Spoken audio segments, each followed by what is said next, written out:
belajar, alangkah baiknya kita berdoa dulu. Silahkan Anugrah pimpin doanya, Nak. Doa dimulai. Ya, bagus. Terima kasih ya, Nak. Jadi sebelum kita memulai pelajaran kita pada hari ini, saya ingin memotivasi kepada anak-anakku supaya semuanya rajin belajar ya, supaya menjadi anak yang pintar, anak yang cerdas, dan bisa membanggakan kedua orang tuanya. Ini kita belajar apa ya, Nak? Saya Bu tentang tumbuhan. Ini itu kita belajar tentang tumbuhan. Siapa yang bisa kasih contoh tumbuhan yang mengandung karbohidrat? Tumbuhan mengandung karbohidrat adalah jagung. Tumbuhan yang mengandung karbohidrat adalah ubi.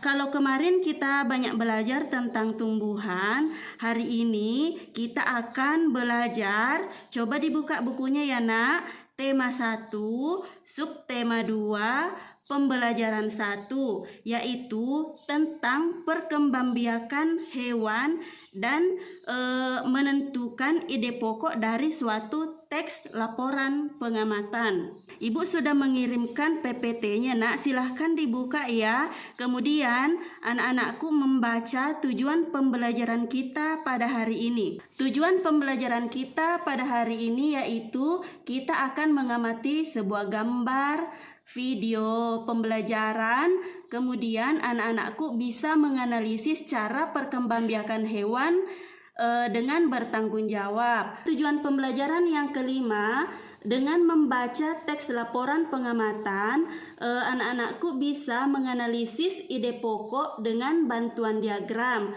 Di bawah tujuan pembelajaran itu, di situ ada sebuah gambar. Gambar apakah itu, anak-anak? Gambar ikan, Bu. Apa yang anak-anakku ketahui tentang gambar ikan itu? Ikan bernafas dengan insan, Bu. Ibu kirimkan sebuah video pembelajaran, kemudian nanti anak-anakku mengamati video tersebut. Setelah anak-anakku menyimak video pembelajaran tadi, apa yang bisa anak-anakku ketahui dari video tersebut? Perkembangbiakan hewan secara generatif. Perkembangbiakan itu adalah proses di mana suatu makhluk hidup berusaha untuk melestarikan jenisnya. Iya, jadi setiap hewan itu memiliki kemampuan untuk berkembang biak. Nah, perkembangbiakan hewan secara generatif itu adalah perkembangbiakan yang dilakukan secara kawin. Jadi ada jantan dan betinanya. Iya. Kemudian perkembangbiakan hewan secara generatif itu ada 3. Yang pertama tadi ovipar.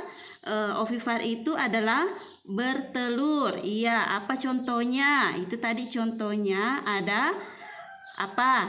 Ayam, iya, ada burung, bebek. Kemudian yang kedua itu adalah vivipar atau yang melahirkan, bisa juga yang beranak. Contohnya apa?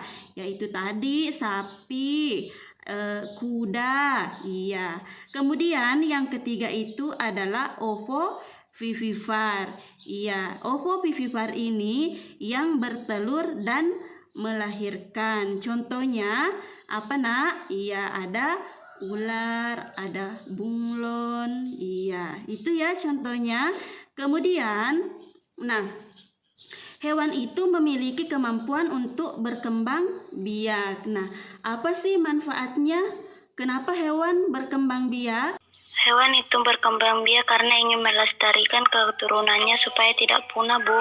Coba perhatikan kembali PPT-nya. Iya, di bawah itu tadi video pembelajarannya, di situ ada gambar beberapa hewan.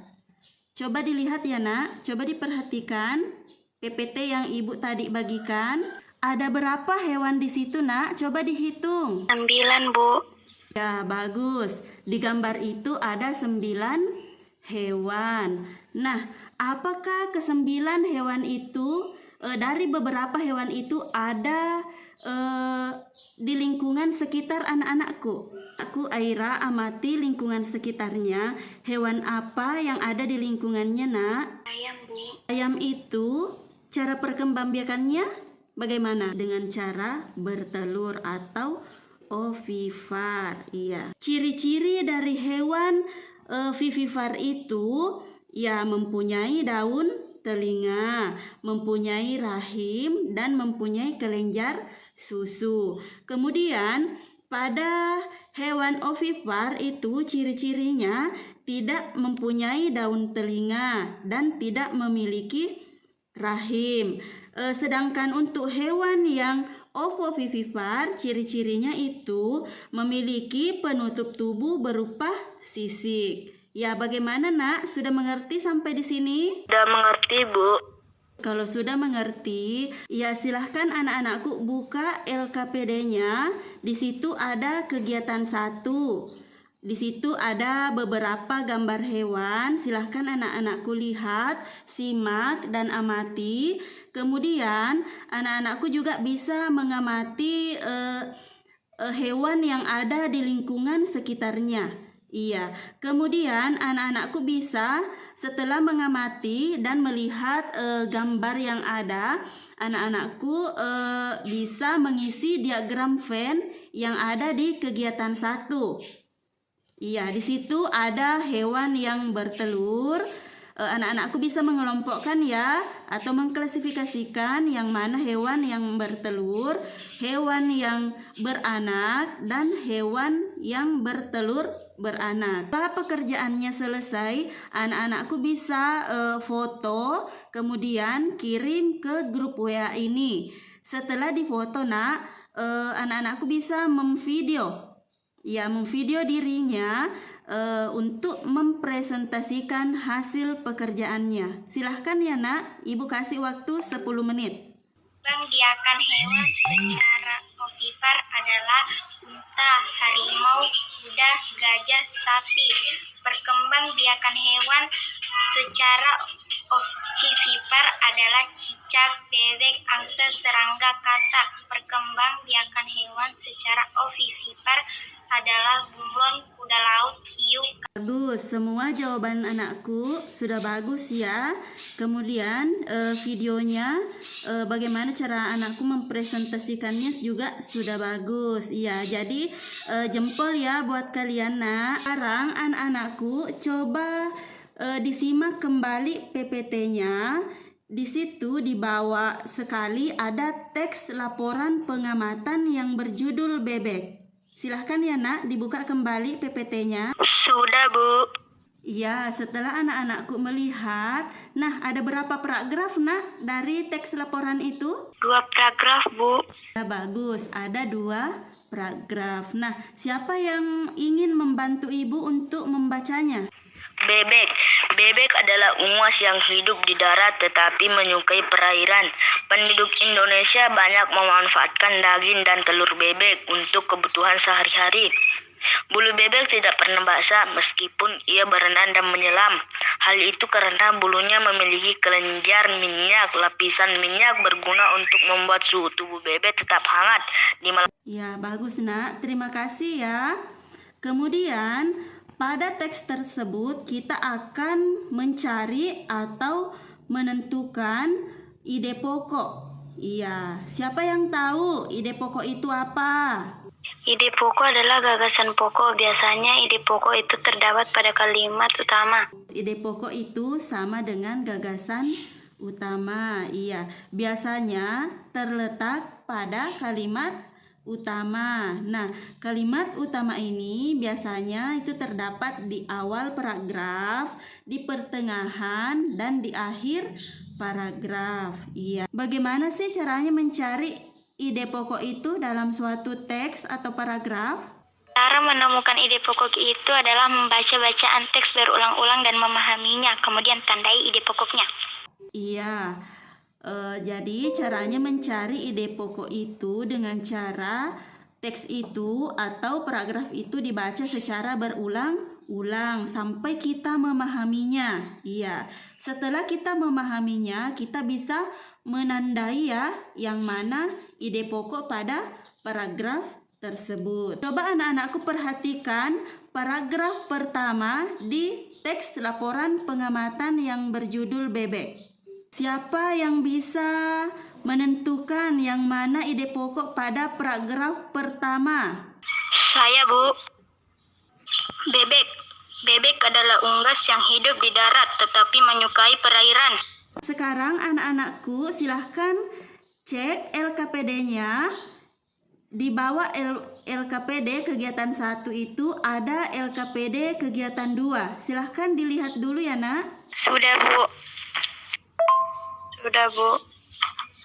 Nah silahkan setelah anak-anakku menentukan atau memilih ide pokoknya, anak-anakku bisa mengembangkan, silahkan mengembangkan ide pokok itu dengan menggunakan bahasanya sendiri. Iya, pengembangannya jangan terlalu ini ya nak, 1 paragraf saja. Iya, jadi nanti ada 2 paragraf. Iya, paragraf 1 paragraf, paragraf 2 juga 1 paragraf. Iya. Jadi anak-anakku bisa mengembangkannya dengan bahasanya sendiri. Paragraf 1 adalah bebek adalah unggas yang hidup di darat dan perairan. Bebek berkembang biak dengan bertelur. Daging dan telur bebek dimanfaatkan untuk kebutuhan sehari-hari. Bebek juga memiliki tubuh yang tegap. Pengembangan paragraf 2. Bulu bebek tidak pernah basah meskipun ia berenang dan menyelam karena bulunya memiliki selaput yang membantunya agar cepat berenang. Iya, jadi pekerjaan anak-anakku sudah bagus ya, mulai dari menentukan ide pokoknya, kemudian bagaimana cara mengembangkan ide pokok itu dengan menggunakan bahasa sendiri. Iya. Sekarang Ibu akan membagikan soal evaluasi. Tetapi untuk soal evaluasi ini anak-anakku bisa mengumpulkannya nanti sebelum pukul 4 sore. Jadi masih banyak waktu ya nak untuk mengerjakannya. Nah, jadi pembelajaran kita pada hari ini cukup sampai di sini ya nak. Nah, sebelum kita menutup pembelajaran kita pada hari ini, kita harus menyimpulkan dulu ya. Apakah ada anak-anakku yang bisa membantu Ibu menyimpulkan pembelajaran kita pada hari ini? Kesimpulannya adalah vivipar, beranak, melahirkan. Kucing, sapi, kambing, anjing, tikus, gajah, jerapah, kuda unta, kerbau, harimau, dan lumba-lumba. Jadi itulah kesimpulan pembelajaran kita pada hari ini ya nak. Jadi sebelum kita menutup pembelajaran ini, saya ingin memberikan motivasi kepada anak-anakku supaya anak-anakku bisa rajin belajar ya. Semuanya harus rajin belajar di rumah ya, membantu bapak, ibu di rumah. Kemudian anak-anakku harus menjaga kesehatannya dan mematuhi protokol kesehatan. Pelajaran kita cukup sampai di sini ya nak. Kemudian anak-anakku jangan lupa mengumpulkan sebentar evaluasinya ya nak. Iya. Assalamualaikum warahmatullahi wabarakatuh.